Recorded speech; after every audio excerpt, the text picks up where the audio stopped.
Lição 13. 29 de setembro de 2024. Esther, a portadora das boas novas. Introdução. O drama dos judeus nos dias do rei Assuero estava chegando ao fim.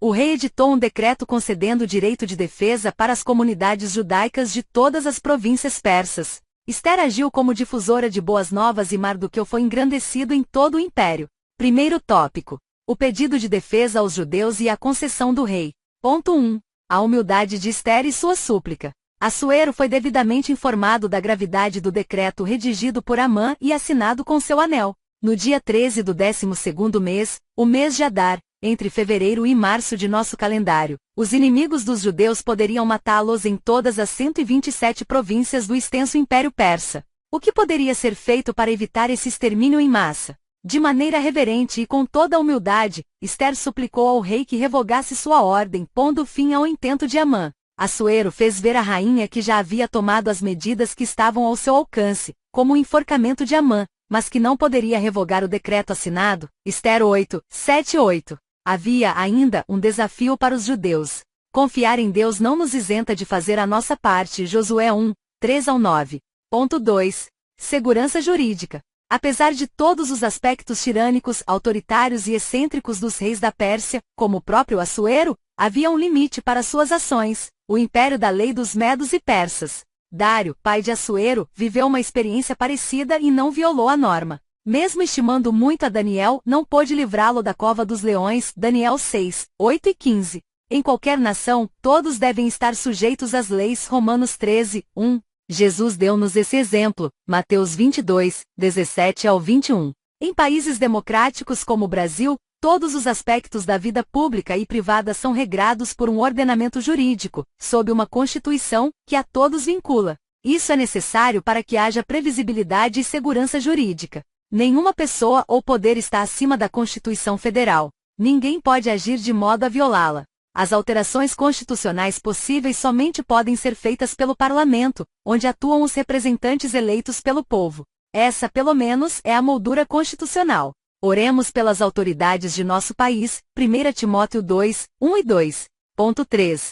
O direito de defesa. Assuero não podia revogar seu decreto, mas emitiu outro, uma espécie de contraordem, que permitia aos judeus exercerem seu direito de defesa diante de seus inimigos. No dia assinalado no decreto anterior, Esther 8, 8 ao 13, o texto nos faz entender que havia em todo o reino grupos sistematicamente hostis aos judeus. Esther 8, 11 e 13, Esther 9, 1, 2 e 5. Não era, portanto, uma vingança gratuita e indiscriminada. A ordem foi enviada para todas as províncias e produziu muita alegria entre os judeus e temor em todos os povos. Muitos chegaram a se tornar judeus. Esther 8, 17. No dia da pretendida matança, aconteceu o contrário do que esperavam os inimigos. Os judeus se assenhorearam deles, inclusive ajudados pelos nobres e todos os maiorais das províncias, que haviam ouvido falar de Mardoqueu e o temiam. Esther 9, 1 ao 4. Somente na cidadela de Suzã foram mortos 500 homens, incluindo os 10 filhos de Amã.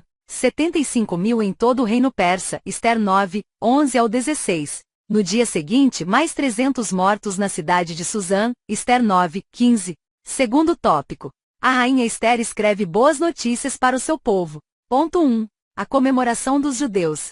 O dia 14 do 12º mês foi de grande festa para os judeus de todo o Império Persa. O sentimento de alívio pelo grande livramento tomou conta do povo judeu e precisava ficar marcado. Mardoqueu registrou os fatos e escreveu cartas para os judeus de todas as províncias, instituindo uma festa comemorativa, a festa de Purim. Amã havia lançado sorte para matar os judeus no dia 13. Agora, o dia 14 seria estabelecido como um dia de festa, um feriado nacional a ser inscrito na história judaica, para comemorar o livramento que Deus dera ao povo judeu. Esther 9, 20 ao 28. Ponto 2. A carta e o decreto de Esther. Depois da primeira carta enviada por Mardoqueu, Esther e o primo escreveram uma segunda carta, confirmando a instituição da festa de Purim com 2 dias de duração.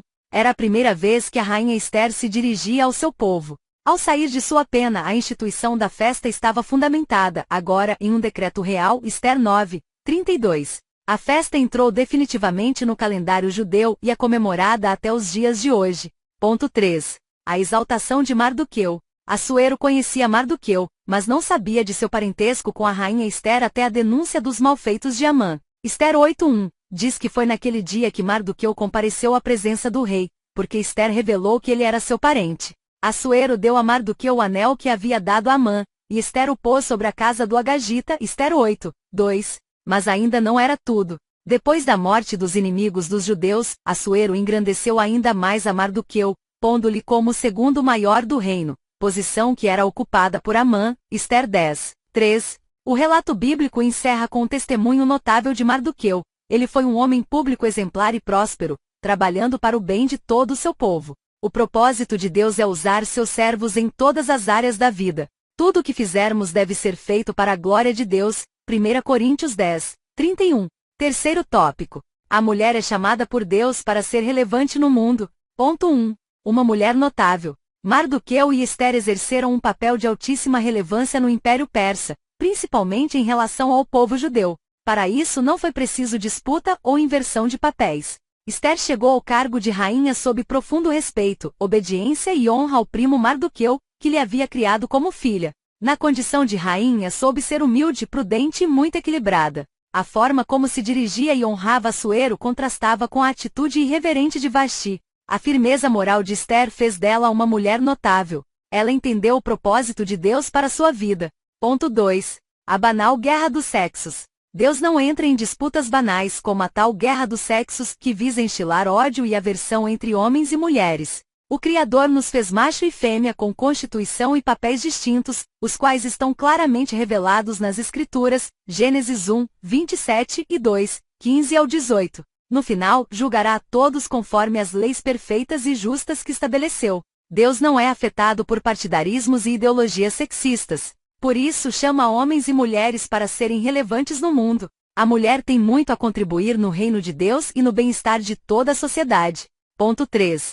O contexto cristão. Além das mulheres da Bíblia, diversas mulheres exerceram papéis importantes em toda a história da Igreja, tais como Catarina von Bora, Susanna Wesley, Sarah Calley, Corrie ten Boom e Ruth Graham. No contexto assembleiano, Celina Martins Albuquerque, Lina Nistron, Zélia Brito, Frida Wingren, Signe Calço, Elizabeth Nordblood, Florência Silva Pereira, Albertina Bezerra Barreto, Ruth Doris Lemos, Wanda Freire Costa, dentre tantas outras. Muitas mulheres notáveis permanecem em atuação em solo brasileiro e em todo o mundo. Conclusão. Com alegria e gratidão estamos concluindo o estudo dos livros de Ruth e Ester. Acima do papel humano visto nestas histórias, a providência divina é contemplada do começo ao fim. O Deus que tudo provê continua agindo em favor de seu povo.